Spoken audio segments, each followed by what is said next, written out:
La vie du prophète Mohammed, racontée à partir des éléments des auteurs les plus anciens, tels Sirah ibn Hisham et Ali Burhan ed-Din el-Halabi. Un rayon rose jaillit de l'horizon, les étoiles pâlissent, et une voix rythmée s'élève dans le silence de l'aube. Allah est le plus grand, il n'y a de Dieu qu'Allah, et Mohammed est le prophète d'Allah. Venez à la prière, venez au salut. Et les dernières modulations de cet appel du muezzin, s'envolant du haut du svelte minaret, par-dessus les terrasses des maisons et les palmes de l'oasis, vont se perdre dans l'infini du désert. Les musulmans qui sommeillaient encore, enveloppés dans leurs draperies blanches et semblables à des linceuls, se lèvent en sursaut, tels des ressuscités. Ils s'empressent vers les fontaines où ils accomplissent leurs ablutions, puis, purs de corps et purs de pensée, ils se groupent par longues files, coude à coude, tous tournés dans une même direction, celle de la Kaaba sainte de la Mecque.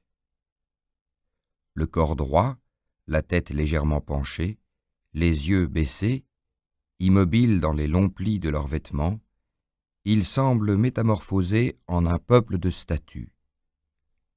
À l'exemple de l'imam, placé devant eux dans le même sens et annonçant chaque phase de la prière par le tekbir, Allah est le plus grand, ils élèvent tous leurs mains grandes ouvertes, à hauteur de leurs tempes, en témoignant leur extase devant la toute-puissance du Maître des mondes.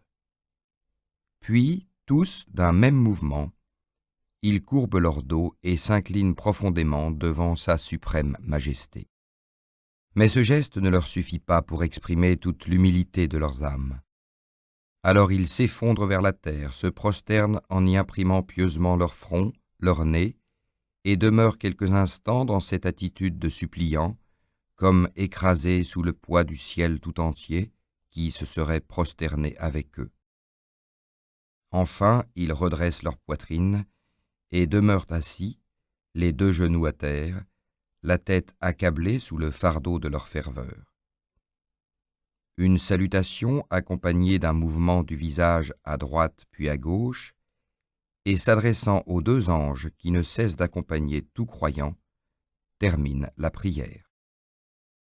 Mais généralement, les fidèles qui ne demandent rien à Allah, pas même leur pain quotidien, restent encore dans la même posture et, plaçant à hauteur de leur poitrine leurs mains ouvertes sous leurs yeux à la façon des feuillets d'un livre, ils implorent la miséricorde divine pour l'islam, pour leurs parents et pour le salut de leurs âmes.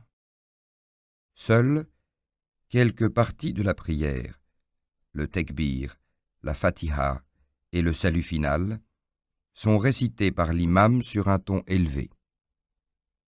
Quant aux assistants, ils ne récitent la prière que dans le fond de leur cœur, et leurs lèvres ne répètent que le tekbir avec un murmure à peine perceptible aux oreilles.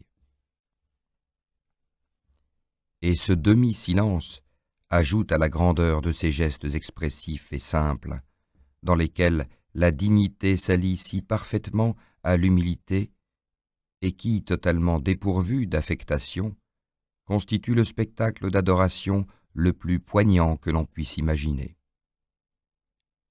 Chaque jour, à chacun des instants où le soleil change la couleur de ses rayons, à son aube empourprée, à son midi flamboyant, à son déclin doré, à son coucher jauni par la tristesse de sa disparition, et à son ensevelissement dans les voiles bleutés de la nuit, non seulement dans les mosquées, mais dans les maisons et dans les rues, dans les cafés et dans les souks, dans les campagnes et dans les déserts, isolés ou par groupes, en quelque lieu qu'ils se trouvent, sans avoir besoin de l'appel du muezzin ni de la direction de l'imam, tous les musulmans doivent interrompre leurs occupations et même leurs pensées pendant quelques minutes pour glorifier ainsi le bienfaiteur. Depuis plus de 13 siècles, des rives africaines de l'Atlantique aux rives chinoises du Pacifique, plus de 200 millions de fidèles se tournent 5 fois par jour vers la Kaaba sainte de la Mecque, et leurs millions de prières s'y gerbent pour s'élever jusqu'au Très-Haut et lui témoigner l'inaltérable gratitude de l'âme islamique. Description de la Mecque. Quelle est donc cette ville mystérieuse, presque inconnue de l'Antiquité, vers laquelle convergent les aspirations de tant de créatures humaines? Est-ce une de ces villes délicieusement situées, où des rois fastueux édifièrent de splendides palais et accumulèrent tous les trésors de la création? Est-ce une de ces immenses cités commerçantes qui commandent les routes de terre et de mer et vers lesquelles affluent les produits et les richesses de l'univers? Ou bien la capitale d'un puissant empire dont les guerriers intrépides ont soumis à leur joug tous les peuples voisins? Non, la Mecque n'est rien de tout cela. La Mecque est située dans une des contrées les plus arides et les plus déshéritées de la terre, et son commerce se réduisait jadis au trafic des caravanes du désert. Elle n'était ni riche ni puissante. Mais combien d'opulentes cités n'envirait-elle pas sa gloire, celle de posséder dans son sein le temple sacré de la Kaaba et d'avoir donné le jour à notre Seigneur Mohammed, le prince des prophètes. Aujourd'hui encore, malgré les présents apportés de tous les coins du globe par les 100 000 pèlerins qui viennent chaque année se prosterner dans son temple, la Mecque, la mère des cités, ne peut pas rivaliser avec les grandes capitales par le luxe de ses palais et de ses mosquées. Au regard des croyants, ces trésors resplendissent d'un incomparable éclat, mais ils ne sont point de ce monde. En réalité, l'aspect de la Mecque, chérie d'Allah, ne diffère pas sensiblement de celui des villes arabes du désert. Elle possède des maisons plus nombreuses, plus élevées, plus richement décorées que la plupart d'entre elles, mais le caractère général ne s'en trouve guère modifié. Du haut du Djebel Abi Qubays, qui la domine à l'est, on découvre son panorama qui s'allonge du nord au sud dans une étroite vallée. Au premier abord, on la distingue à peine du sol sur lequel elle est construite. Les montagnes dénudées et rocailleuses qui l'entourent, n'en étant séparées par aucune oasis, par aucune bande de verdure, et les terrasses de ces maisons se confondant avec les éboulis de rochers qui ont roulé sur leurs pentes. Puis, l'œil s'habituant peu à peu, découvre les lignes architecturales, les ouvertures mystérieuses des logis, les broderies des minarets élancés, et alors, surpris de cette apparition soudaine d'une grande ville qu'il n'avait pas soupçonnée, il la voit grandir démesurément, dans une sorte de mirage. À leur tour, les rochers lui semblent métamorphosés en maisons, et les collines en immenses faubourgs dont il n'aperçoit plus les limites. Mais si dans ce chaos de formes aux arêtes vives, l'œil avait eu de la peine à discerner les habitations humaines des roches escarpées, par contre, il avait été immédiatement frappé de l'aspect étrange d'un grand cube en maçonnerie, dressé au milieu d'une vaste cour quadrangulaire et recouvert d'un voile de soie noire dont l'éclat tranche violemment sur la morne couleur de tout ce paysage calciné par les feux du soleil.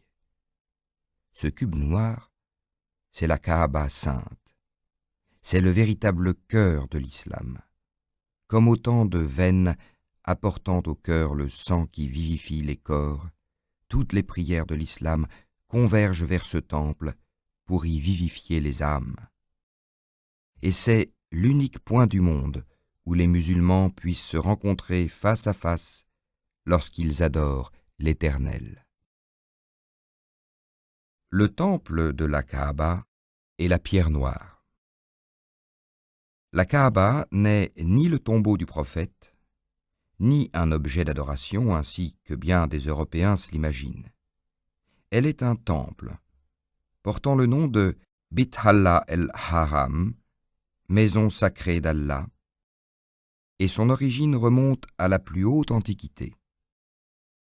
D'après la tradition arabe, elle fut édifiée par Adam, le père du genre humain.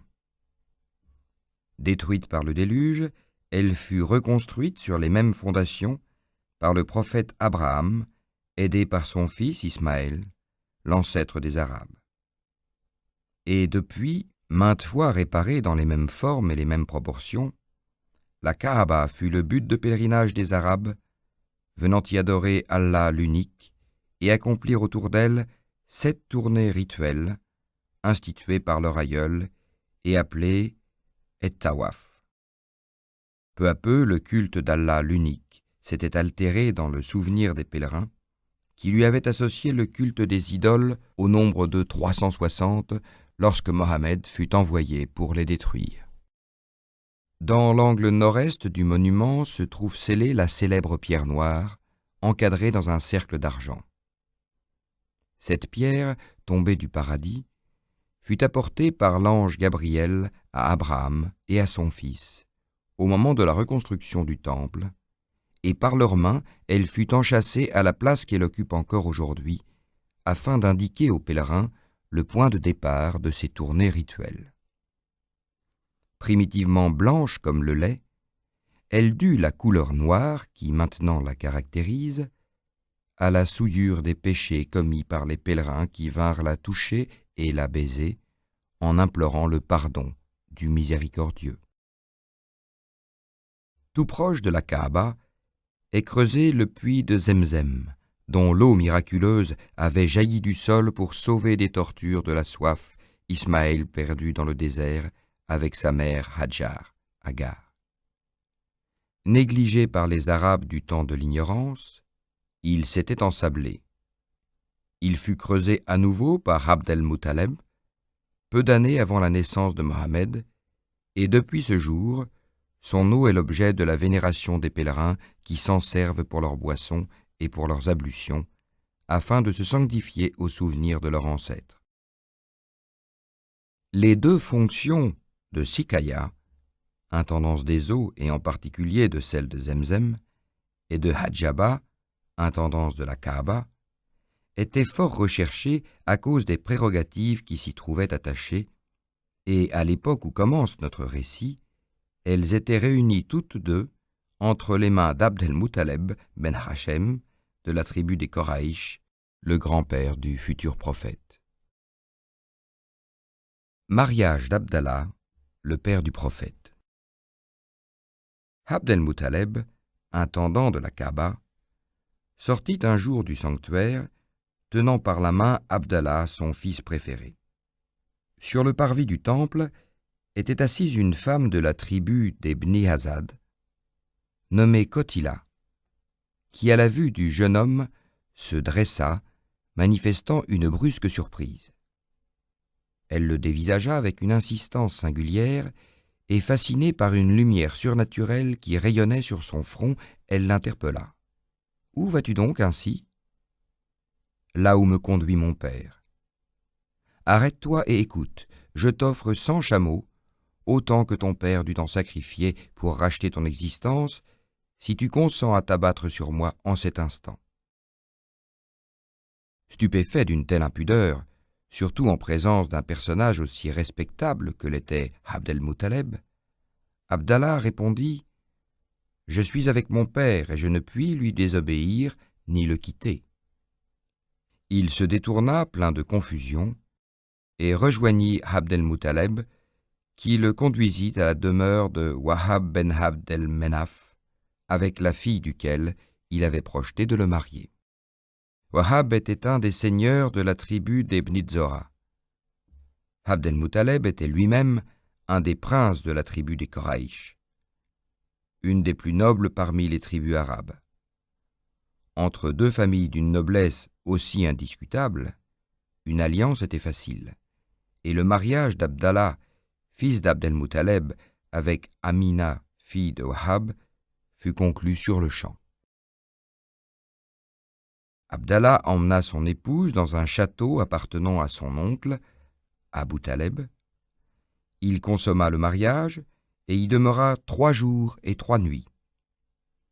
Lorsqu'il en sortit, il rencontra de nouveau Kotila, cette femme qui l'avait interpellé précédemment avec si peu de retenue, et il fut surpris de la complète indifférence avec laquelle elle le regarda passer. Abdallah était réputé le plus beau des jeunes Mécois.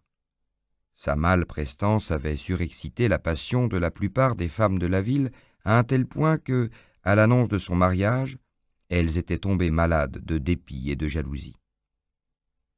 Mais Kotila n'était pas une vulgaire amoureuse.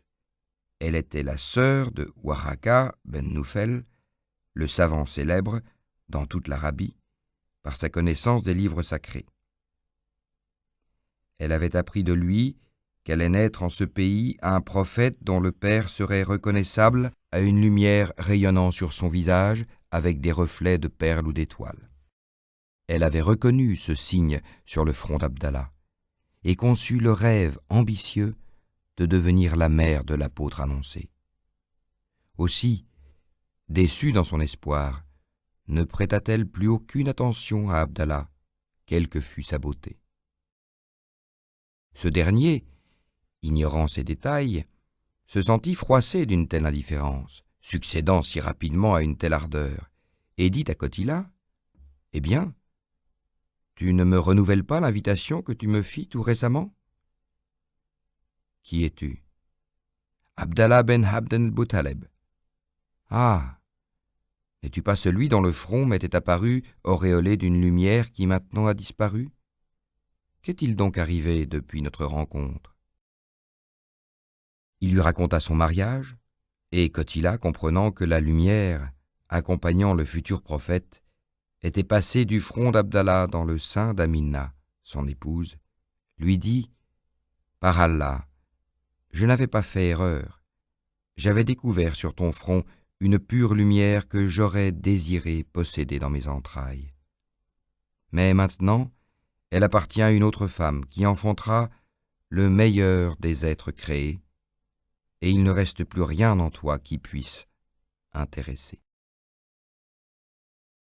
C'est ainsi qu'Abdallah apprit de cette savante femme la grossesse de son épouse et l'avenir réservé à son fils, qu'il ne devait pas avoir le bonheur de connaître, car il mourut à Yatsrib 2 mois avant la naissance de Mohammed.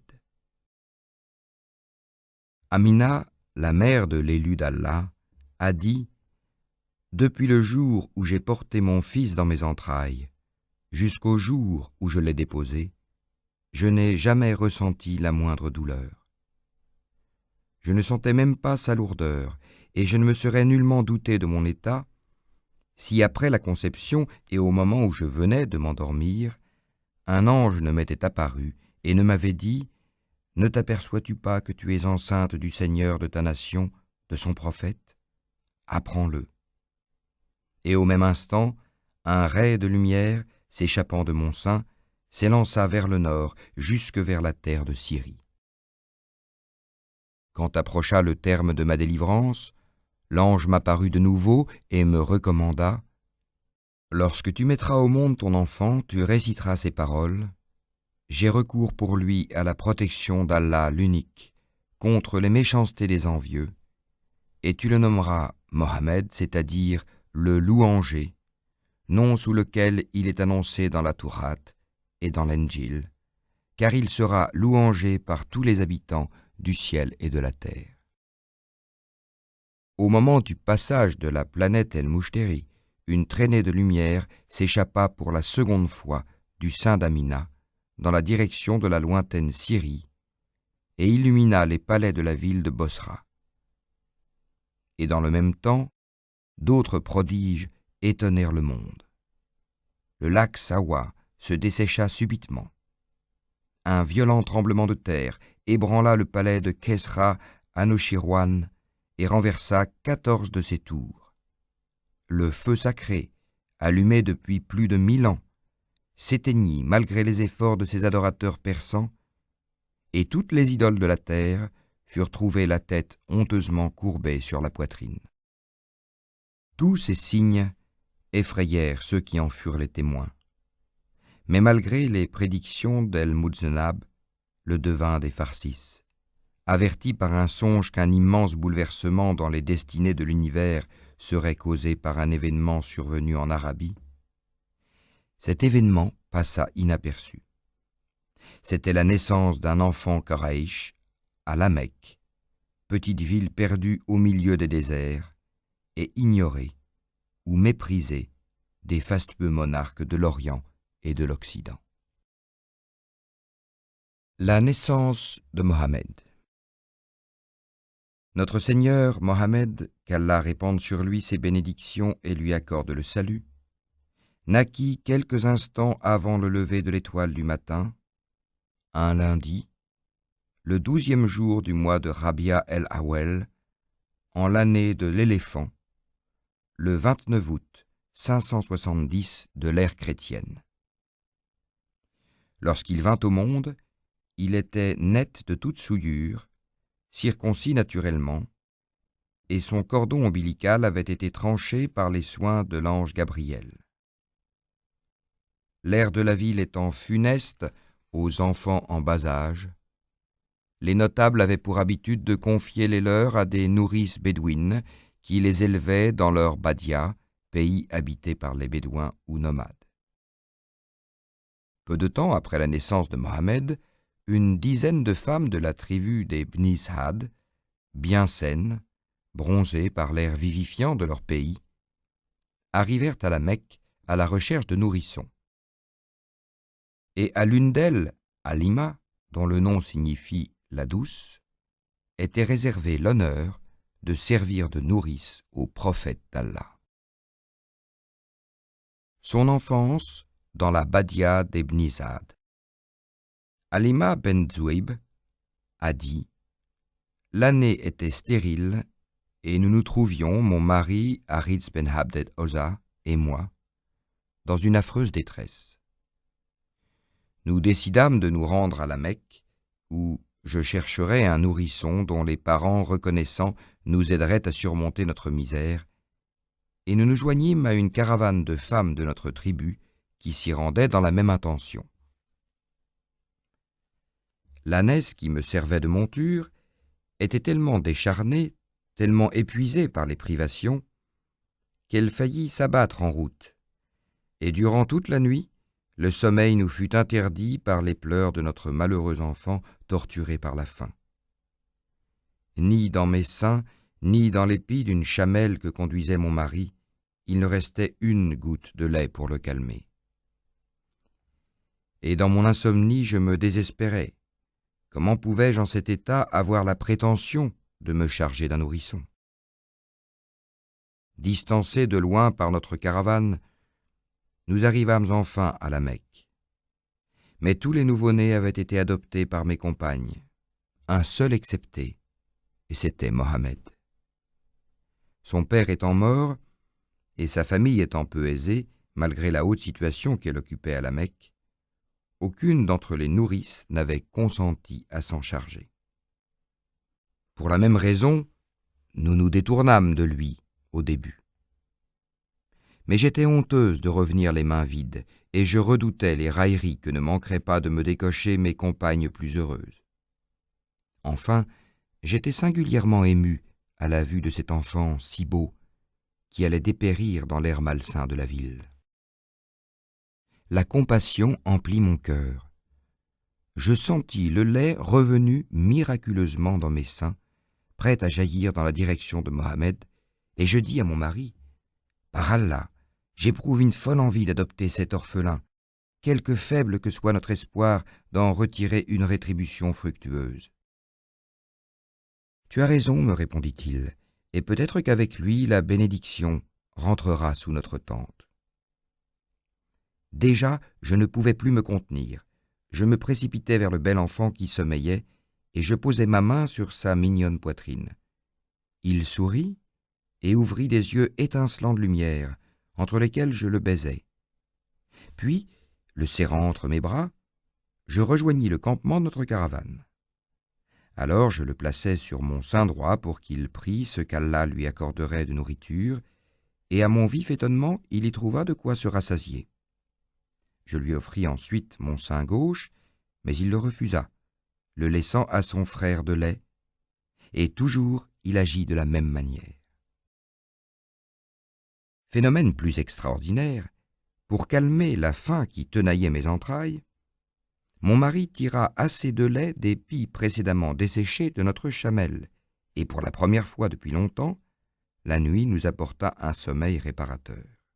« Par Allah, ô Halima, s'exclama mon mari, le lendemain à son réveil, tu as adopté une créature véritablement bénie. »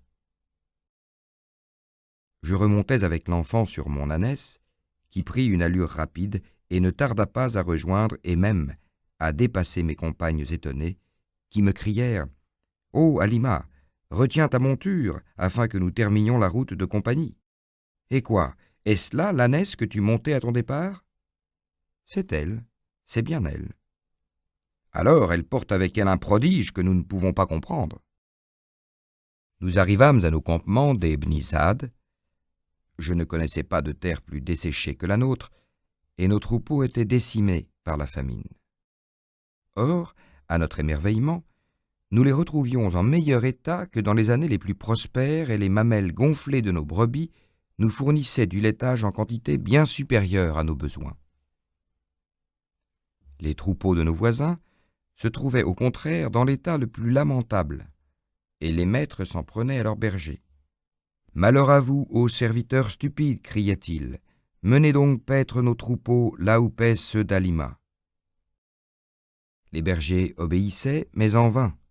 L'herbe tendre qui semblait sortir de terre pour s'offrir à nos moutons se flétrissait immédiatement après leur passage. La prospérité et la bénédiction ne cessaient d'habiter notre tente.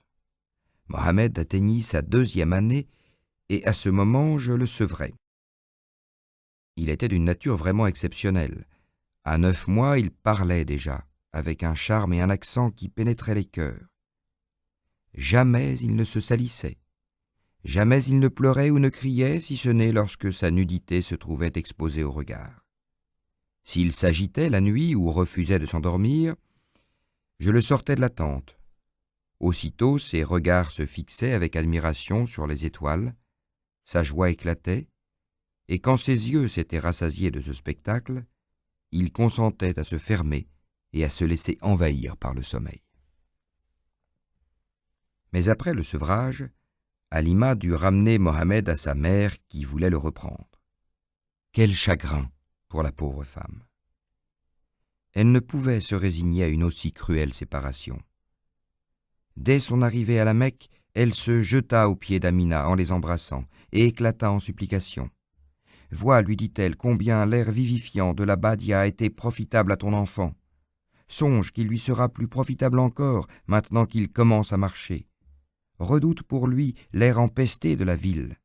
Tu le verras dépérir sous tes yeux, et trop tard, tu te souviendras de mes paroles. » Touché par ces attendrissantes prières, et n'envisageant que la santé de son fils, Amina fit violence à ses sentiments de mère et finit par consentir à ce que Mohammed retournât avec sa nourrice dans la Badia. Et l'excellente femme, le chargeant sur ses reins, reprit toute joyeuse le chemin de son campement. De retour dans la Badia des Bnizad, Mohammed imprima ses premiers pas sur le tapis moiré des sables immaculés, et il y respira à pleines narines les parfums des plantes aromatiques de la dune. Il y dormit sous la tente bleue sombre du ciel criblé d'étoiles, et sa poitrine s'élargit en aspirant l'air limpide de la nuit désertique. Il s'y fortifia grâce à la saine et sobre nourriture du nomade, du laitage, de la galette cuite sous la cendre, et parfois de la chair de chameau ou de mouton, exempte de l'écœurante odeur de suin que lui communique le renfermé des étables. Cette santé, morale et physique, qu'il dut à la Badia, lui fut d'un grand secours au milieu de ses futures épreuves. Il aimait à s'en souvenir et il répétait souvent « Allah m'accorda 2 inappréciables faveurs, celle d'être né dans la tribu des Koraïch, la plus noble d'entre les tribus arabes, et celle d'avoir été élevé dans le pays des Bnizad, le plus salubre de tout le Hedjaz. » Et dans son esprit restèrent toujours gravées les images du désert qui impressionnèrent ses premiers regards, lorsque, accompagné deux jeunes nomades, il grimpait sur un rocher pour surveiller les troupeaux au pâturage. Pourtant, son caractère rêveur et méditatif s'accordait mal avec l'exubérance tapageuse des petits bédouins de son âge, et il préférait s'isoler de leur jeu, pour vaguer tout seul dans les environs du campement.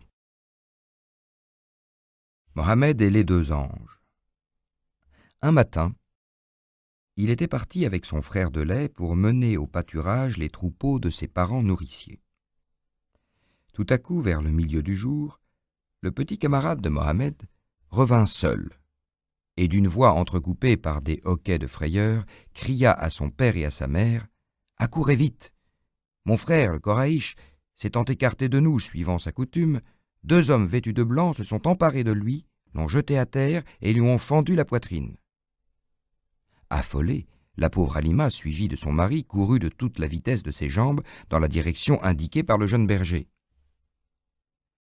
Ils trouvèrent Mohammed assis au sommet d'une colline.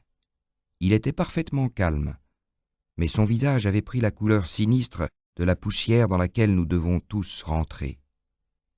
Ils l'embrassèrent tendrement et le pressèrent de questions. « Qu'as-tu, ô notre enfant, que t'est-il arrivé ?» « Pendant que je surveillais les moutons au pâturage, répondit-il, je vis apparaître deux formes blanches que je pris d'abord pour deux grands oiseaux. Puis, ces formes s'étant rapidement rapprochées, je reconnus mon erreur. C'étaient deux hommes vêtus de tuniques d'une blancheur aveuglante. L'un d'eux dit à l'autre en me désignant « Est-ce lui ?» « Oui, c'est lui. » Tandis que j'étais figé par l'effroi, ils me saisirent, me couchèrent sur le sol et fendirent ma poitrine. Ils retirèrent alors de mon cœur un caillot noir qu'ils rejetèrent au loin, puis ils refermèrent ma poitrine et disparurent comme des fantômes. Les paroles d'Allah dans le Coran « N'avons-nous pas dilaté ta poitrine et rejeté loin de toi ton fardeau, ce fardeau qui écrasait tes épaules ?» Coran, sourate 94, versets 1, 2, 3, s'appliquerait à cet incident. Ce récit, comme tous ceux du même genre que l'on rencontrera dans le cours de cet ouvrage, doit être interprété en parabole. Il signifie qu'Allah ouvrit la poitrine de Mohammed à la joie de la vérité monothéiste, dès l'âge le plus tendre, en le débarrassant du lourd fardeau de l'idolâtrie. Néanmoins, les parents nourriciers de Mohammed demeuraient fort perplexes, et Haritz dit à sa femme « Je crains que cet enfant ne soit atteint du haut mal, et cela est évidemment dû au mauvais œil de nos voisins, jaloux de la prospérité et de la bénédiction qui avec lui sont entrés sous notre tente. Mais qu'il soit possédé du démon, à l'inspiration duquel il aurait éprouvé cette hallucination, ou qu'au contraire sa vision soit véridique et lui présage un glorieux avenir, notre responsabilité demeure également grave. Ramène-le tout de suite à ses parents avant que son mal ne se manifeste par de plus violents accès. » Bien à contre-cœur, Halima fut obligée de se rendre à ce sage raisonnement, et elle reprit avec Mohammed le chemin de la Mecque. L'enfant, âgé de 4 ans, cheminait à ses côtés, et aux approches de la ville, ils se mêlèrent tous deux à une foule nombreuse, se rendant soit au marché, soit au pèlerinage du temple. La nuit était venue. Dans un remous de cette foule, Halima se trouva séparée de son fils de lait, et l'obscurité des ténèbres ne lui permit pas de le retrouver malgré ses actives recherches et ses appels désespérés. Sans tarder, elle courut prévenir Abd el-Muttaleb, auquel sa haute situation permit d'envoyer des gens habiles sur la piste de son petit-fils, tandis que lui-même sautait sur son cheval pour diriger les recherches. Bientôt, un des chercheurs de piste découvrit dans l'Ouadi Tihama un enfant assis sous un arbuste dont il s'amusait à tirer les branches. « Qui es-tu, ô enfant ?» lui demanda-t-il. « Je suis Mohammed, fils d'Abdallah ben Abd el-Muttaleb. » Heureux d'avoir trouvé celui qu'il cherchait, cet homme prit l'enfant avec lui et le remit entre les mains de son grand-père qui arrivait. Abd el-Muttaleb embrassa tendrement Mohammed, le plaça devant lui, sur sa selle, et le ramena dans la Mecque. Pour célébrer sa joie, il abattit des moutons dont il distribua la chair aux pauvres de la cité, et mettant son petit-fils à califourchon sur son cou, il accomplit autour de la Kaaba les tournées rituelles en signe de reconnaissance. Alors, en compagnie de la pauvre Halima, remise de son angoisse, il conduisit Mohammed auprès de sa mère, Amina. « Et quoi ?» dit-il à Halima, cette dernière, après s'être livrée aux effusions de sa tendresse maternelle. « Tu étais, ô nourrice, si désireuse de conserver mon fils auprès de toi, et tu me le ramènes ainsi soudainement ? J'ai pensé qu'il était parvenu à l'âge où tout ce que je pouvais pour lui, je l'avais accompli, répondit-elle.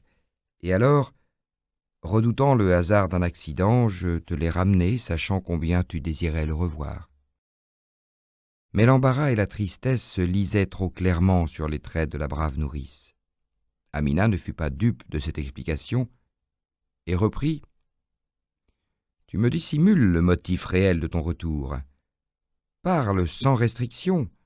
J'attends de toi l'entière vérité. » Halima s'étant décidée à répéter les paroles de son mari, Amina, blessée dans son orgueil de mère, lui répliqua vivement « Comment ? Tu craignais que mon fils ne devînt la proie du démon ? Je l'avoue. Eh bien, sache que sur lui, les maléfices du démon n'ont aucun pouvoir, car une glorieuse destinée lui est réservée. » Et elle l'a mis au courant des événements merveilleux qui marquèrent sa grossesse et ses couches. Puis, après avoir remercié et récompensé la dévouée Halima, elle garda auprès d'elle son enfant, dont la santé, fortifiée par la vie au grand air, n'avait plus rien à redouter de l'insalubrité de la ville. Mort d'Amina en l'an 576 de l'ère chrétienne. Sous l'œil attentif de la plus aimante des mères, Mohammed grandissait en beauté et en sagesse. Mais il ne devait pas longtemps jouir de cette tendresse maternelle qu'aucune autre tendresse ne peut remplacer. Au retour d'un voyage à Yastrib, où elle l'avait emmené, Amina mourut subitement à mi-chemin dans la bourgade de El Abwa, où elle fut enterrée. Le pauvre orphelin, à peine âgé de 7 ans, fut ramené à la Mecque par une esclave noire, el-Ayman, qui lui témoignait le plus entier dévouement et qui, avec 5 chameaux, constituait tout son héritage. Il fut recueilli par son grand-père, Abd el-Muttaleb, qui l'avait toujours chéri grandement et qui le chérissait chaque jour davantage à mesure que s'accentuait sa ressemblance avec Abdallah, son père si regretté. L'anecdote suivante donnera une idée de l'affection sans bornes d'Abd el-Muttaleb à son égard.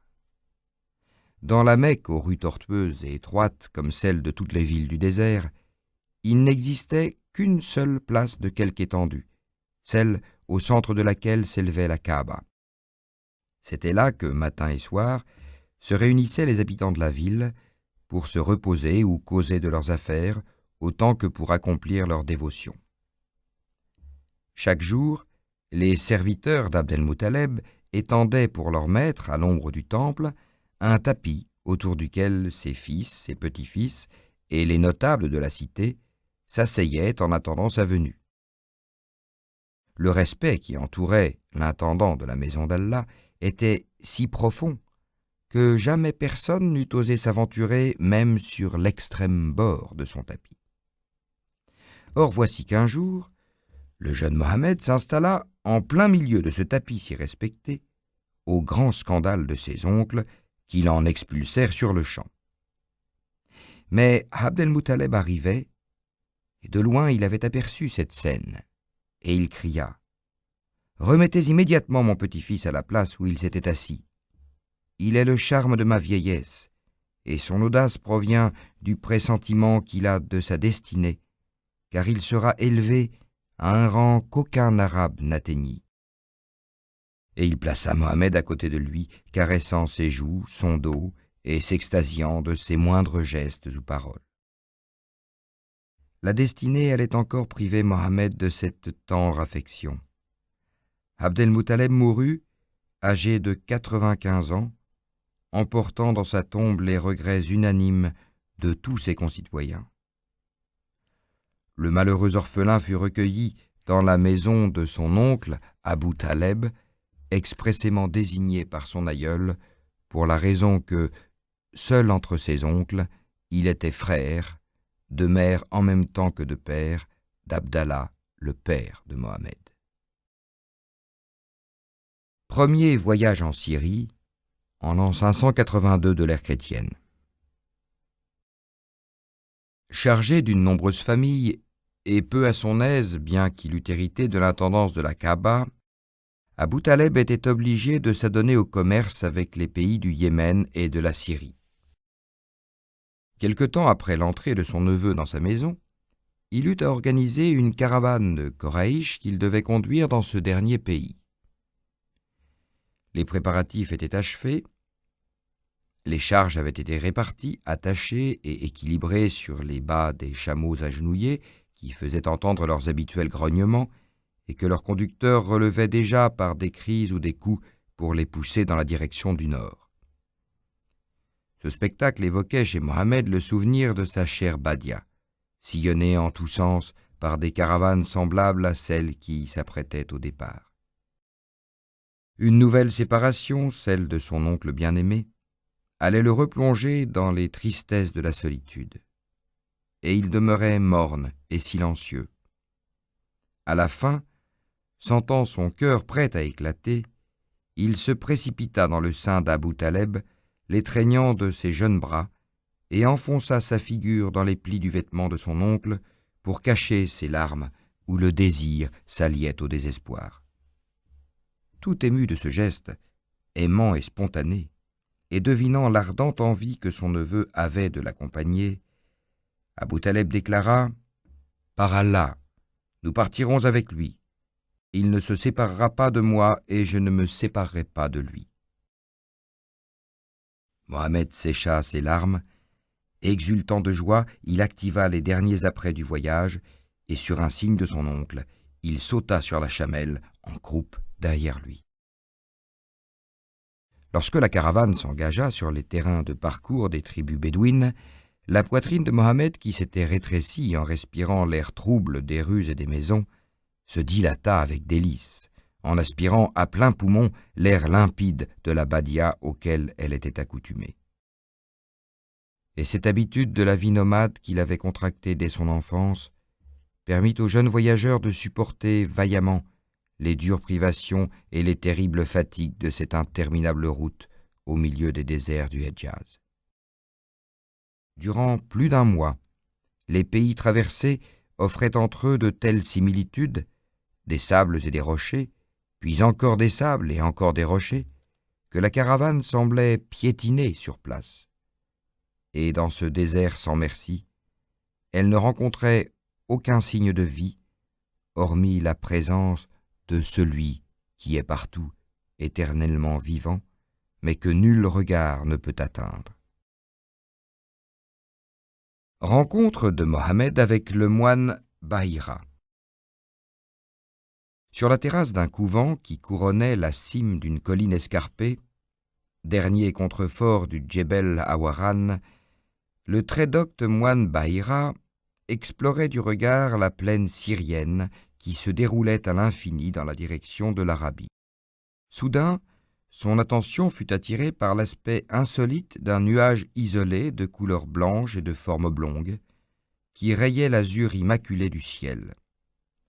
Ce nuage, tel un oiseau énorme, planait au-dessus d'une petite caravane se dirigeant vers le nord. Il la couvrait de son ombre bleue et se déplaçait avec elle.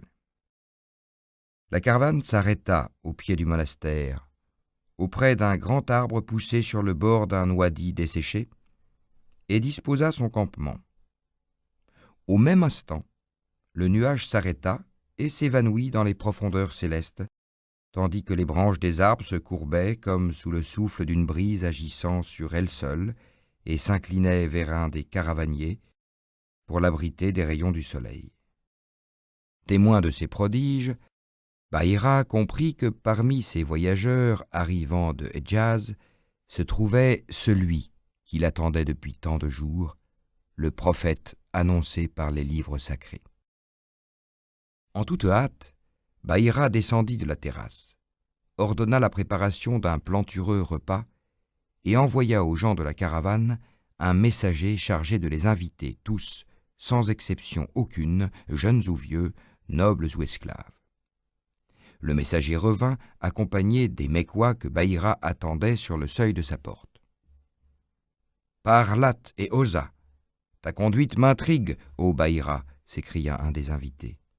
Combien de fois ne sommes-nous point passés devant ton monastère?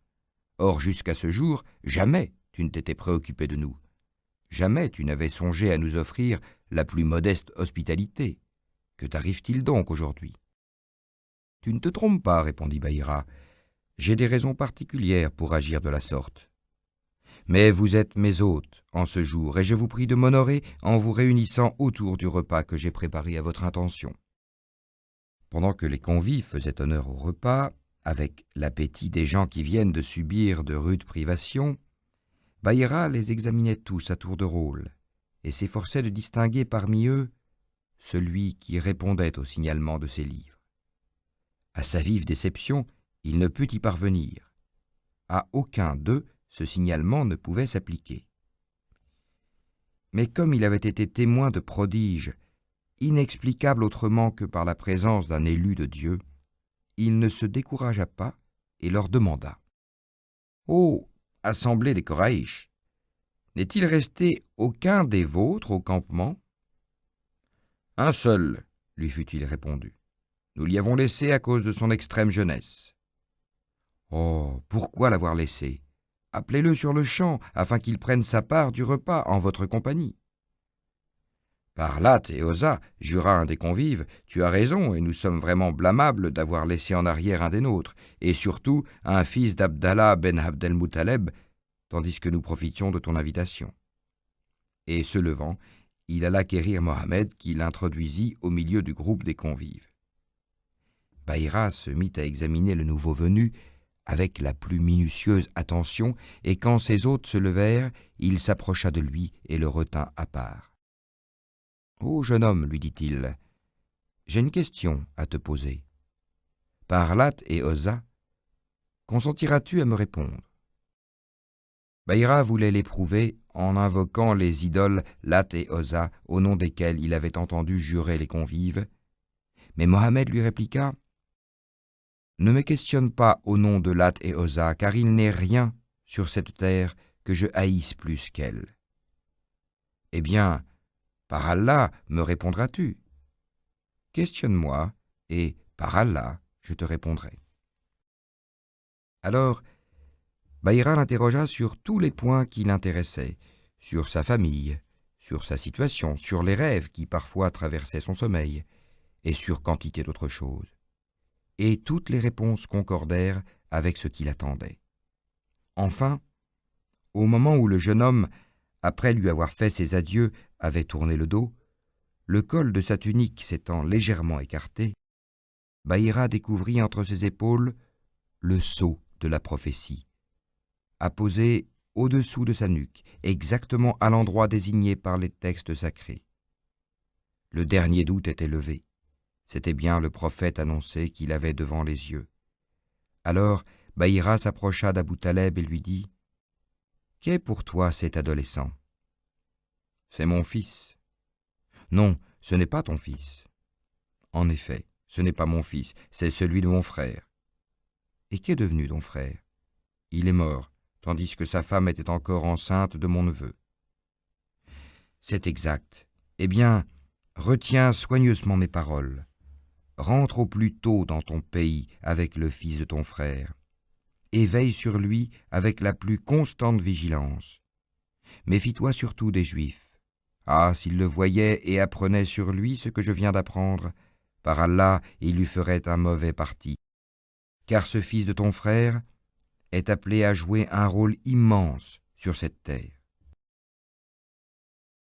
Abou Taleb, impressionné par ces recommandations d'un homme dont la science était universellement reconnue, se hâta de terminer ses affaires à Bosra de Syrie et repartit avec son neveu pour la Mecque, où ils rentrèrent sans encombre. Sous la protection d'Allah et sous la tutelle de son oncle qui veillait sur lui avec une sollicitude toute paternelle, Mohammed grandissait et devenait un jeune homme accompli. Sa pudeur était extrême. Abu Taleb étant occupé à réparer le puits de Zemzem, plusieurs adolescents Koraïch, parmi lesquels Mohammed, transportaient les pierres nécessaires à ce travail. Pour plus de commodité, ils avaient relevé par devant leur izar, sorte de tunique, en les passant par-dessus leur tête et en les enroulant autour de leur nuque, qu'ils protégeaient ainsi contre les aspérités des pierres transportées sur leurs épaules. Et cela sans prendre garde à l'état de nudité dans lequel ils se montraient. Mohammed fut obligé de les imiter, mais dès qu'il sentit sa nudité exposée au regard, il fut saisi d'une angoisse atroce. De grosses gouttes de sueur perlèrent sur son front. Un frisson de honte secoua tout son corps. Il tomba, évanoui. Cette pudeur et la protection qu'Allah accorde à ses élus le préservèrent des excès auxquels se livrent parfois les adolescents au moment de la puberté. Entre tous ceux de son âge, il était le plus beau, le plus généreux, le plus agréable dans ses rapports, le plus véridique dans ses paroles, le plus éloigné de toute débauche, le plus dévoué dans ses amitiés, à tel point qu'il reçut de ses compatriotes le surnom de El-Amin, c'est-à-dire l'homme sûr. Deuxième voyage en Syrie, en l'an 594 de l'ère chrétienne.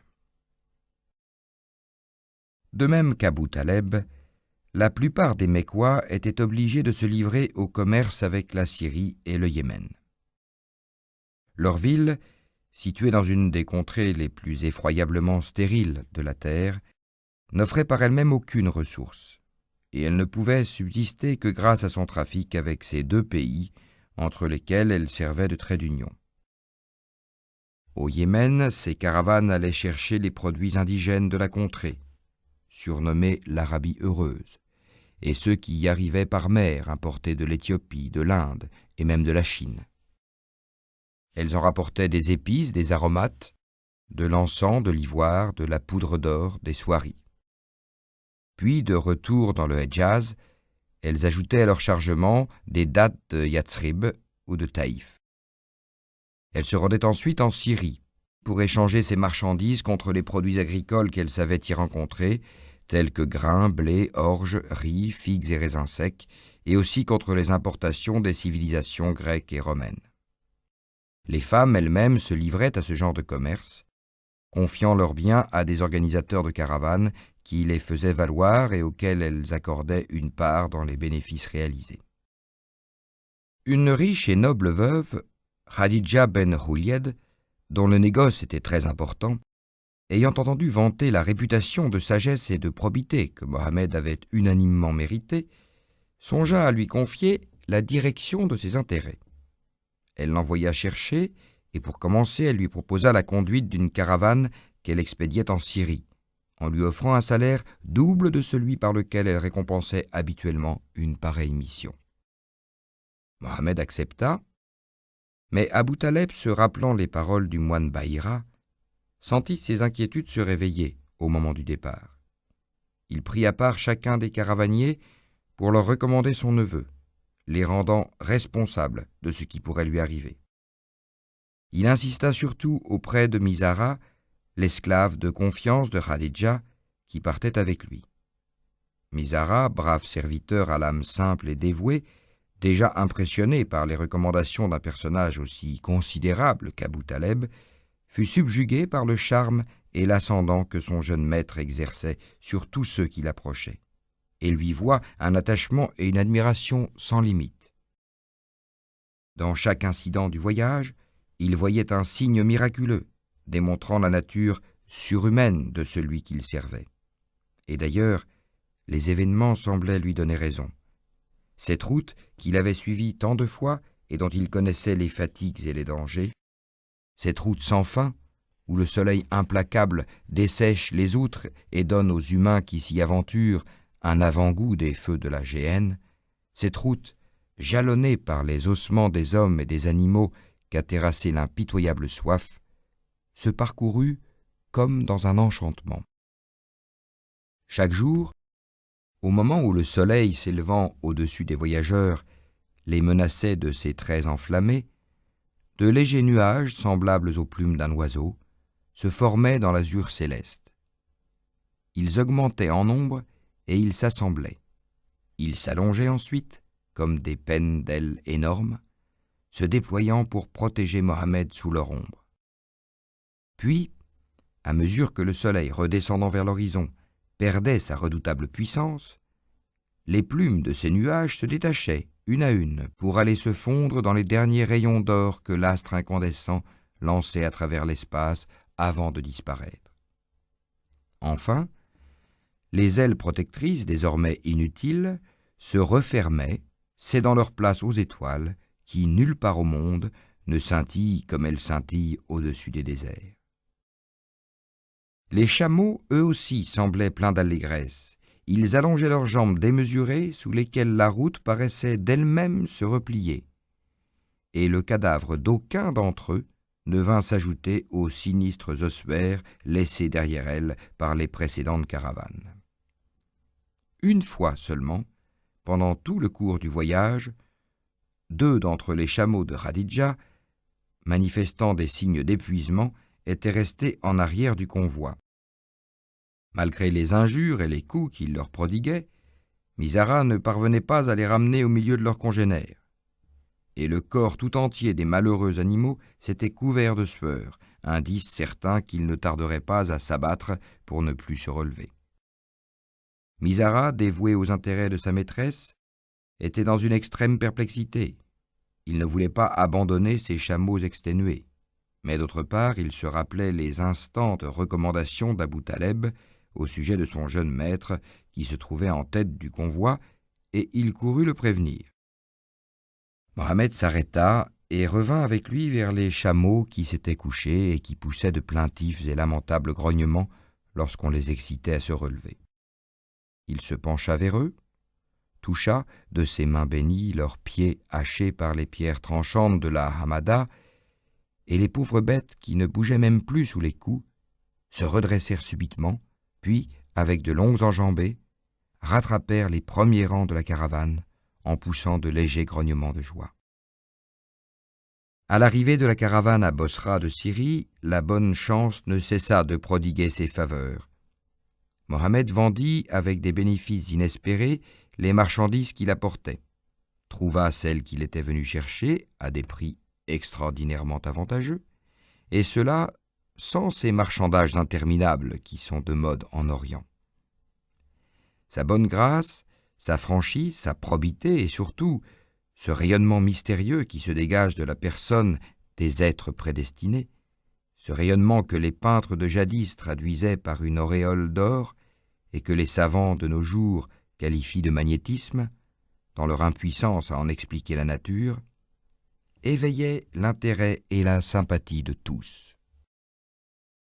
Dans ce pays passionné par les questions religieuses, où chaque colline est couronnée d'un monastère, où chaque pierre évoque le souvenir d'un prophète, ce jeune voyageur, devant lequel la nature elle-même semblait s'incliner, excita au plus haut degré la curiosité de tous ces moines, compulseurs de textes sacrés, qui vivaient dans l'attente d'un nouvel apôtre d'Allah.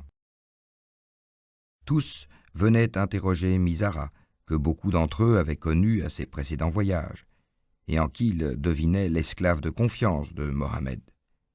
Et un moine nestorien, du nom de Georgis, fit au dévoué serviteur des prédictions et des recommandations identiques à celles de Bahira à Abou Taleb. Les transactions terminées, la caravane prit le chemin du retour, et immédiatement, le nuage mystérieux qui semblait attendre les voyageurs reprit sa place au-dessus de Mohammed et ne cessa de l'accompagner jusqu'à la fin du voyage. Aux approches de la Mecque, à l'endroit appelé Baten Mor, Mizara persuada Mohammed de précéder le convoi pour porter au plus vite à Khadija la bonne nouvelle de leur retour. Celle-ci avait pris l'habitude de monter avec ses servantes à l'étage supérieur de sa maison, d'où elle découvrait la route de la Syrie, s'enfonçant au nord-ouest dans le ravin dominé par le Djebel Haïkan. Certes, elle n'était pas inquiète au sujet de ses biens, mais sans encore se l'avouer, elle l'était devenue au sujet de celui à qui elle les avait confiés. Mohammed, par la noblesse de sa figure et la droiture de son caractère, avait produit sur elle une si profonde impression que son absence lui pesait et lui paraissait interminable. Un jour d'entre ces jours d'attente, alors que le soleil au zénith incendiait la ville, interdisant aux habitants l'accès des rues et des terrasses, elle se trouvait à son observatoire habituel. Ses yeux, brûlés par leurs recherches dans les profondeurs de l'horizon, incandescents, venaient de se fermer, désespérant de voir apparaître la caravane si impatiemment désirée. Tout à coup, une fraîcheur délicieuse envahit la maison, tandis que l'aveuglante irradiation de la lumière sur les terrasses blanchies et sur les roches calcinées était tamisée par la gaze d'une ombre violacée. Au même instant, la porte s'ouvrit et Mohammed pénétra dans la demeure de Khadija. En scrupuleux intendant, il rendit compte à celle-ci de son expédition et il lui en énuméra les magnifiques résultats. Elle le remercia et le félicita vivement, mais sans s'étonner outre mesure de son succès, car elle commençait à croire qu'il était prédestiné. La coïncidence de son arrivée avec celle du nuage qui projetait cette ombre bienfaisante l'avait frappée, et découvrant entre elles une évidente relation, elle lui demanda « Où donc est Mizara ?»« Avec la caravane qu'il surveille. »« Retourne vite le chercher et presse la caravane, car violente est ma hâte d'admirer les richesses que tu rapportes. » Mohammed s'en retourna, et le nuage, abandonnant la maison, le suivit et reprit avec lui le chemin de la Syrie.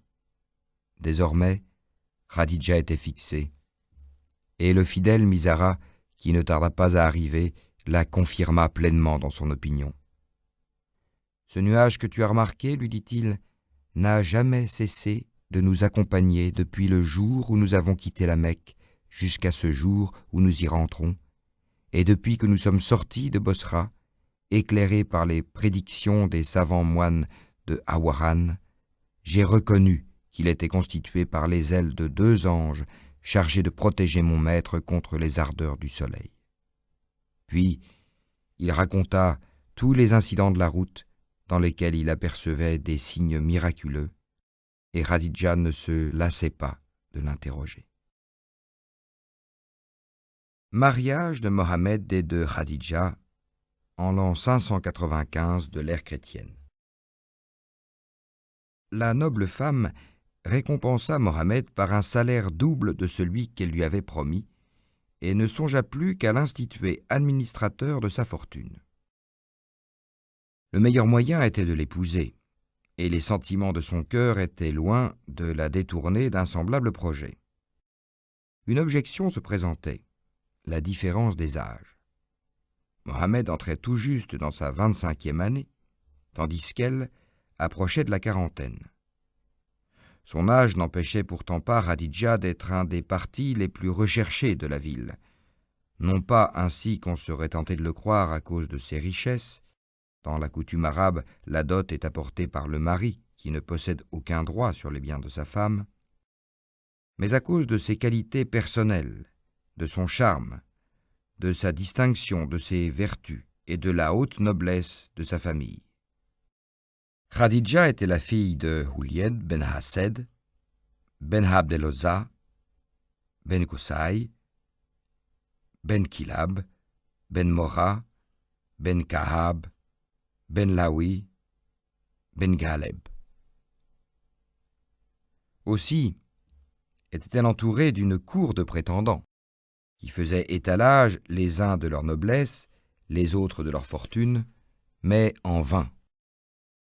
Depuis la mort d'Abu Hallas, son second mari, elle semblait décidée à terminer ses jours sans avoir contracté une 3e union.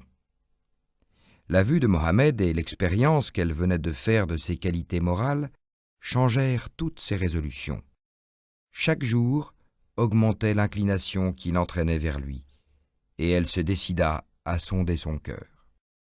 Mizara a dit « 2 mois et 20 jours après notre retour de Syrie, ma maîtresse m'envoya auprès de mon maître auquel je demandais « Ô Mohammed, quelle raison t'empêche de te marier ?» « Je ne possède pas entre mes mains de quoi payer la dot d'une fiancée. Et si le peu que tu possèdes était trouvé suffisant par une femme riche, digne et noble, quelle est-elle ? C'est Khadija. Tu plaisantes. Comment, avec ce que je pourrais lui apporter en dot, oserais-je me présenter devant elle et lui proposer le mariage ? Ne t'inquiète pas, je m'en charge. » L'expression de mon maître m'avait suffi pour me renseigner sur ses sentiments à l'égard de ma maîtresse, qu'en toute hâte je retournai prévenir et qui, rayonnante de joie, prit toutes ses dispositions pour la conclusion du mariage. Tout d'abord, Khadija devait obtenir le consentement de Rouliette, son père, qui repoussait impitoyablement tous les prétendants, ne les trouvant jamais assez riches ou assez nobles pour sa fille. Aussi employa-t-elle la ruse pour arriver à ses fins. Mohammed, par elle prévenu, offrit un grand festin, auquel Rouliette, ses oncles et un groupe de notables Koraïch furent invités. Rouliette avait un faible pour les boissons fermentées, et suivant sa coutume, il but un peu plus que de raison. Sa fille, saisissant l'occasion, lui dit « Ô mon père, Mohammed ben Abdallah me demande en mariage, et je te prie de m'unir à lui. » Rouliette, étourdi par les fumées du vin, voyant toutes choses sous leur agréable côté, donna son consentement sans réfléchir, et aussitôt, Khadija, suivant les usages de cette époque, parfuma son fiancé et le revêtit d'un riche manteau. Rouliette s'éveilla de son ivresse et questionna sa fille. « Qu'est cela ? » ?»« Tu le sais bien, ô mon père, tu viens de me fiancer avec Mohammed, fils d'Abdallah. »« Moi ? Te marier avec l'orphelin recueilli par Abu Taleb ? Ah non, de ma vie je n'y consentirais. »« Tu veux donc te déshonorer aux yeux des Koraïch ici présents, en leur avouant que tu étais ivre tout à l'heure ?» Et elle continua sur ce ton, tant et si bien que Rouliette, ne sachant plus que répondre, dut accorder son consentement définitif. Alors, Abu Taleb prononça ce discours. « Louange à Allah qui nous a créés, nous les Bni Hachem, de la descendance d'Ibrahim, Abraham, et de la semence d'Ismaïl, qui nous a constitués les gardiens de sa maison, la sainte Kaaba, les administrateurs de son territoire sacré, et qui a fait de nous les seigneurs des Arabes. Voici devant vous le fils de mon frère, Mohammed ben Abdallah. Aucun homme ne peut être pesé en regard de lui dans les plateaux d'une balance, car sur tous, il l'emporte considérablement en noblesse, en mérite, en générosité, en raison. Et s'il se trouve désavantagé du côté de la fortune, songez que la fortune n'est qu'une ombre passagère, inconstante, qu'un dépôt qui doit être restitué. Or, Mohammed ben Abdallah incline par son âme vers la noble Khadija, dont l'âme incline pareillement vers lui. Et à cette heure, il demande à votre générosité de la lui accorder pour épouse. Il apporte comme dot 20 jeunes chamelles, et je vous prends comme témoin, ô compagnons Koraïch. » Le mariage fut conclu, et pour le célébrer, Khadija fit danser ses jeunes et gracieux esclaves au son des tambourins, devant l'assemblée unanimement ravie de cette alliance entre deux aussi nobles familles. Khadija était la première femme de Mohammed. Elle n'eut jamais de rival dans le cœur de son époux, dont jusqu'à sa mort, elle fut la femme unique et bien-aimée. Elle lui donna 7 enfants, 3 fils, Qasim, Tahir, Tayeb, et 4 filles, Ruqayya, Zaynab, Kalsoum et Fatima. Après la naissance de Qasim, l'aîné des fils, le surnom familier de Aboul Qasim, c'est-à-dire le père de Qasim, fut donné à Mohammed, tout heureux de la venue au monde d'un descendant mâle. Malheureusement, le pauvre enfant, si choyé par son père, devait mourir en bas âge, et la même infortune était réservée à ses frères Tahir et Taïeb, qui mourirent comme lui dans les temps de l'ignorance. Seules les filles de Mohammed assistèrent à l'apparition de l'islam et comptèrent parmi ses premières et plus fidèles servantes.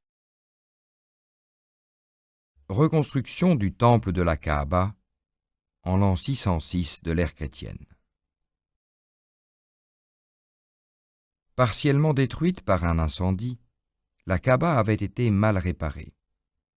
Sa toiture s'était effondrée et des voleurs avaient profité de la brèche pour s'introduire dans le sanctuaire et y dérober une partie du trésor constitué par les offrandes des pèlerins.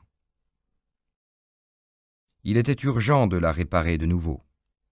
Malheureusement, ces murs étaient tellement délabrés qu'ils ne pouvaient supporter la moindre surcharge. Il était indispensable de les jeter à bas. Mais si la réparation d'un monument aussi vénéré ne soulevait aucune objection, sa démolition paraissait le plus dangereux des sacrilèges.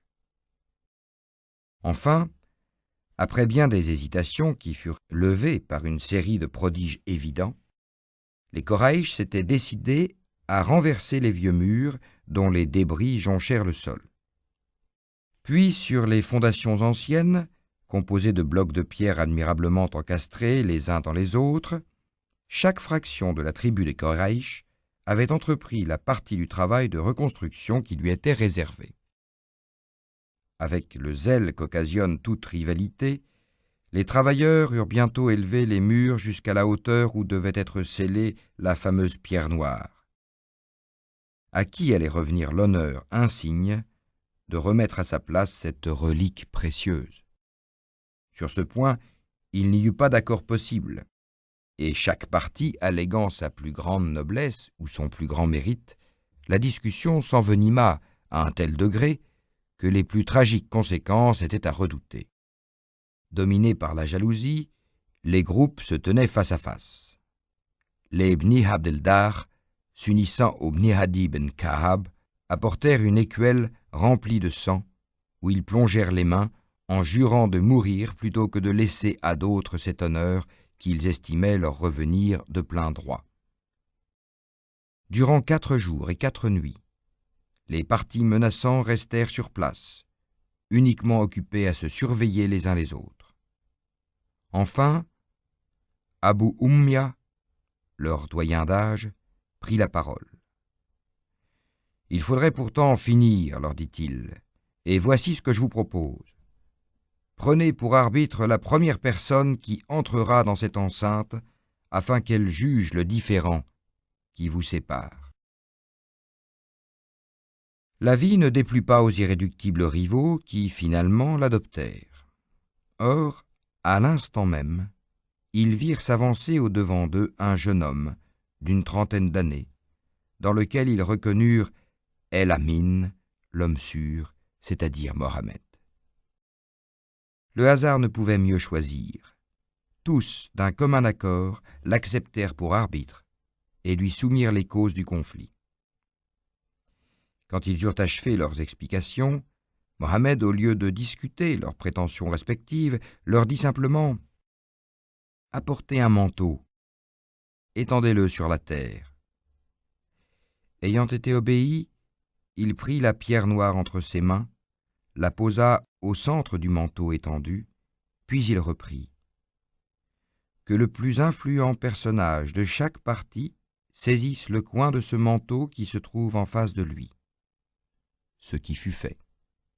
Alors, s'adressant à ceux qui tenaient les coins du manteau, « Maintenant, continua-t-il, élevez ce manteau tous ensemble jusqu'à la hauteur du mur en construction. » Ils obéirent, et lorsque le manteau soulevé se trouva en face de l'endroit où devait être scellée la pierre noire, Mohammed prit la relique et l'y déposa de ses propres mains.